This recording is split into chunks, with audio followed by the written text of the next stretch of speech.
Stop making your designs feel so boring and stiff and try out these simple stylization tips in order to push your shape designs to the next level and to create designs that are full of life. So stay tuned, guys.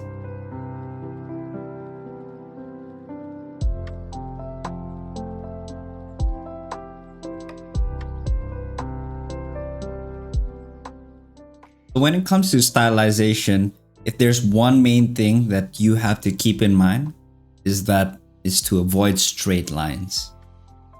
It's not to say that you can't have any straight lines at all. Sometimes that is within your intention. Maybe you want something to actually feel very sturdy, stable, and maybe something that feels perfect. However, when we're talking about stylized architecture in general, if you're familiar enough with the art from Blizzard or Riot, it tends to have this feeling of imperfection and exaggeration in almost everything that they do. So, in other words, instead of just going for straight lines, how about we break that a bit and introduce some diagonals or curves? And some of the ways that you can do it is to either squish or taper some of the shapes.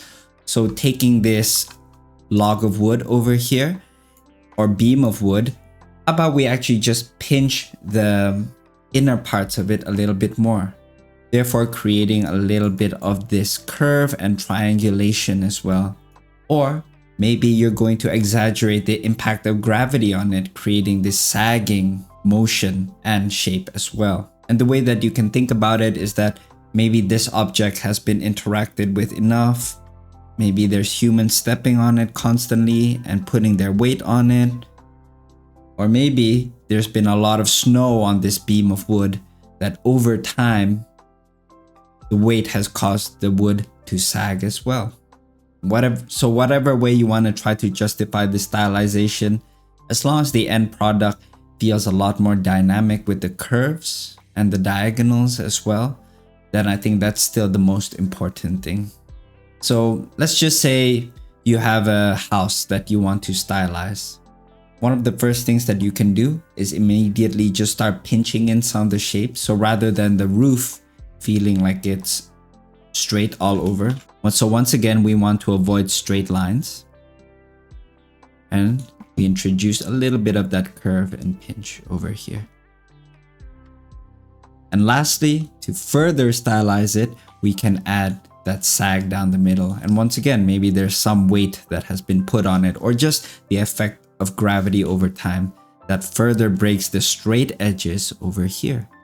And what inspired me to do this was looking at how Disney, even when they're animating something as simple as a sack, for example, they're able to make it so full of life.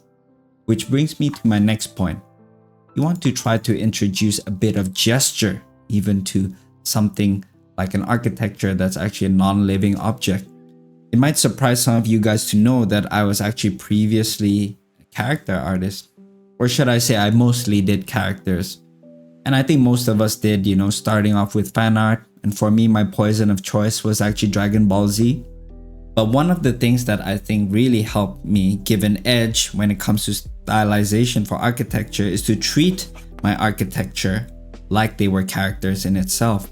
So rather than having it sit in the environment stoic and very perfect and straight, I think about it as if, well, maybe over time, because it's been blown by the wind, it kind of curves a little bit.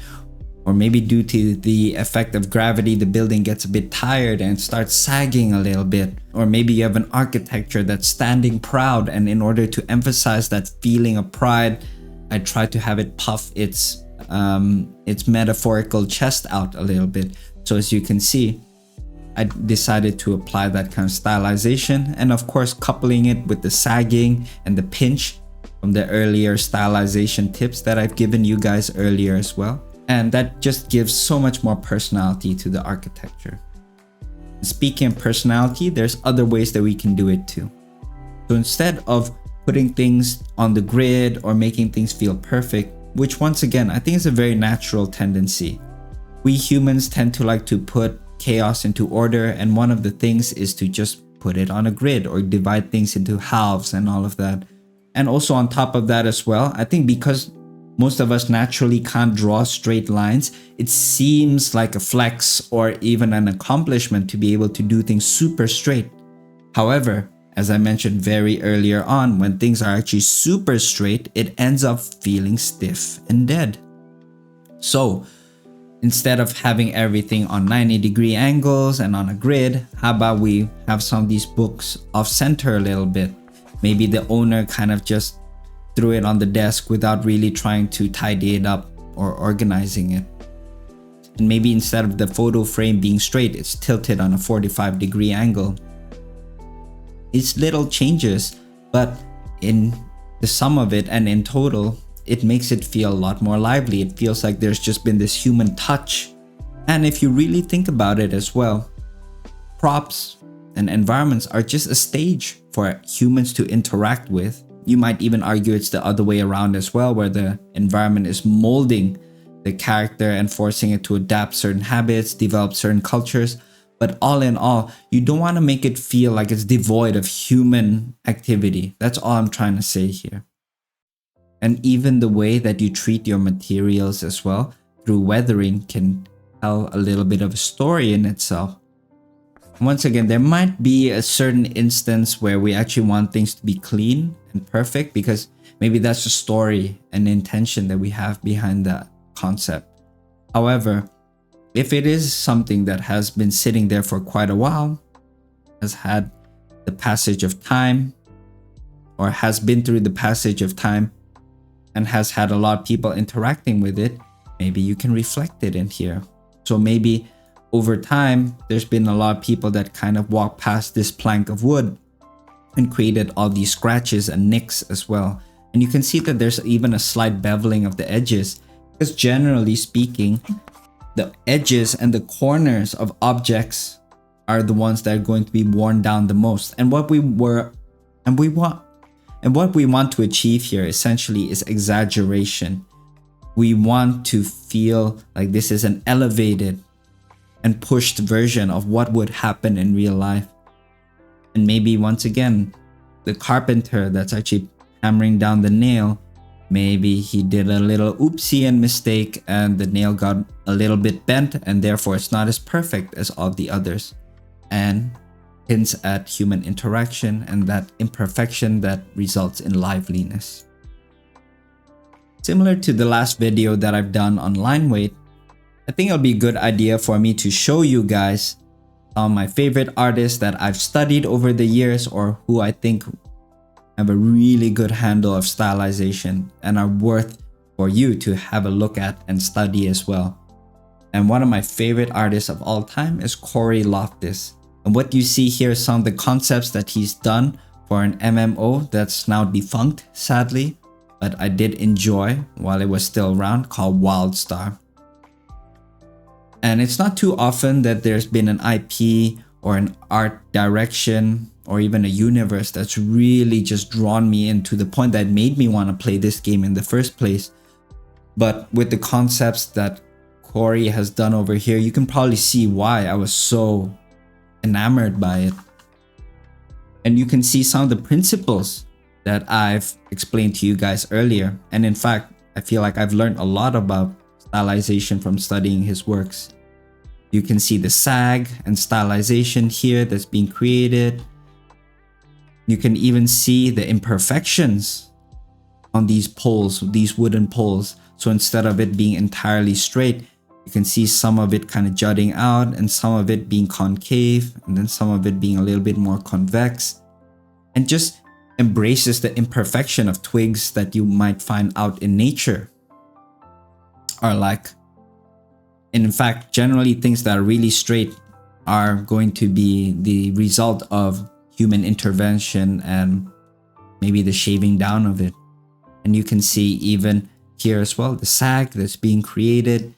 And you can see a very obvious gesture here, very strong one that's going this way, but then also seeing the counter gesture here as well. So this is an extremely beautiful example of how exaggerating gestures can create very, very appealing piece. And even with something as simple as a carpet here, rather than going for something like this, which ends up making it look like a cardboard box that's just laid down on the ground. It gives it a bit of life because it feels like maybe a human stepped on it and kind of messed it up. And you can see even the letters here or the paper being a little bit off center, and even some of the paper here being folded up as well. And check out the personality and the story that's being hinted here as well on the couch. It makes you wonder just exactly what happened that caused the couch to break in the first place, and why they actually added some of these extra things to support it. It feels like someone's damaged it over years, but because they love it so much, they still try to resuscitate it or try to keep it around by doing their own reconstruction. But at the same time, because of the history, you can see just how much wear and tear that's being created here, to the point that the springs in itself kind of stick out now.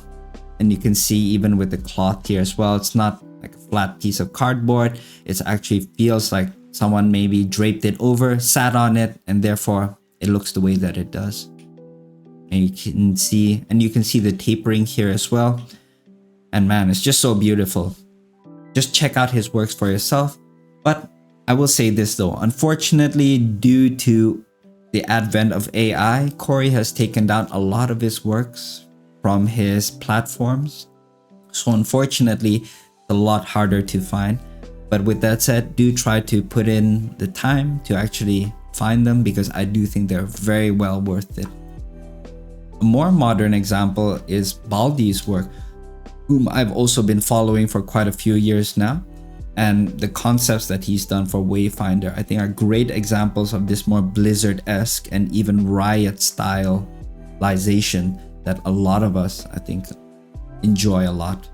And you can see in these architecture how much he plays around with imperfections.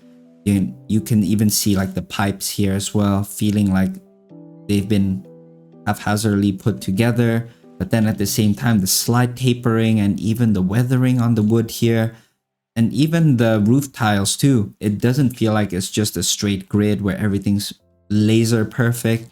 It actually feels like some of them are a little bit off the grid, and some of it is a bit chipped as well.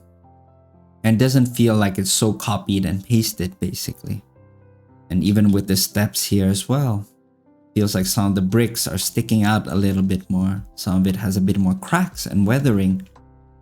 And with these here too, you can see a lot of the imperfect edges, the slight sagging here. You can see that as well. And once again, the imperfections of the tiles and the way that it's been constructed, and all of the weathering that's causing all of the paint and the top surface of the wood to be worn away.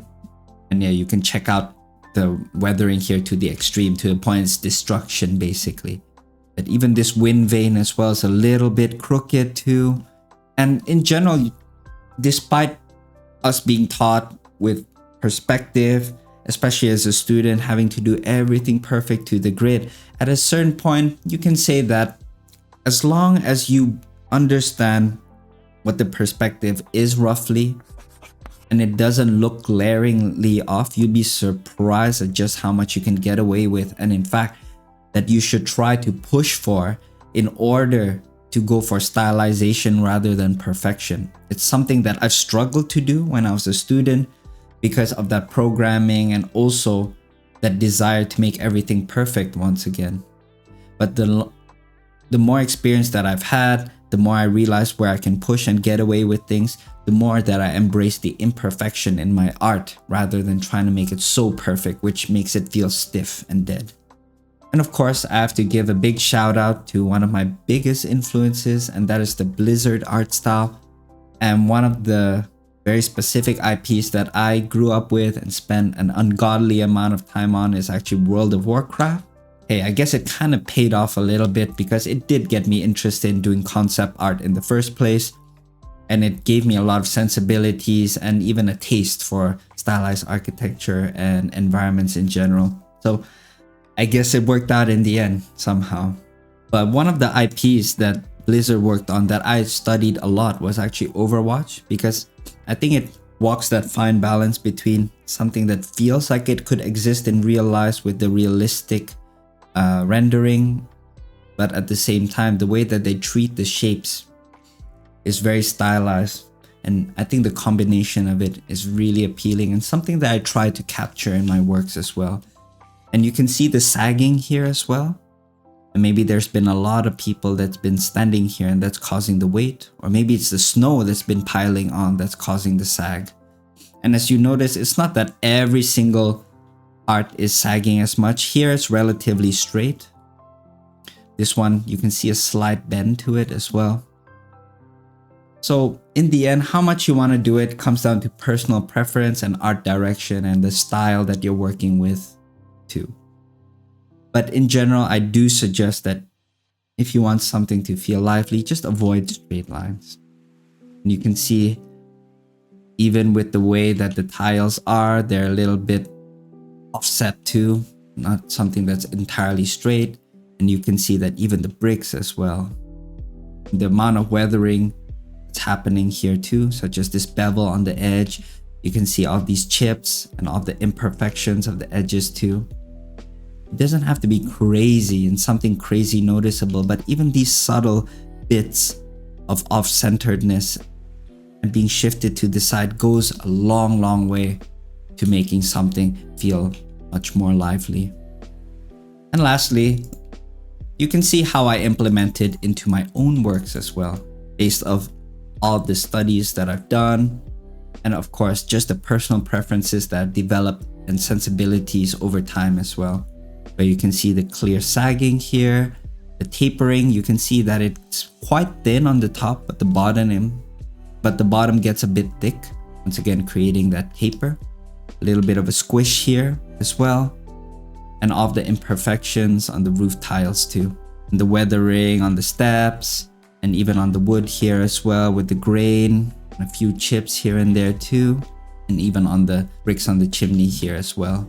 And when it comes to props, I think it really gives us the opportunity, and in fact I encourage doing stylization more, because you can say that there's less things that we're working with, that it demands a little bit more exaggeration on some parts to create and maintain that level of interest versus all the elements that we have in a larger scene or architecture.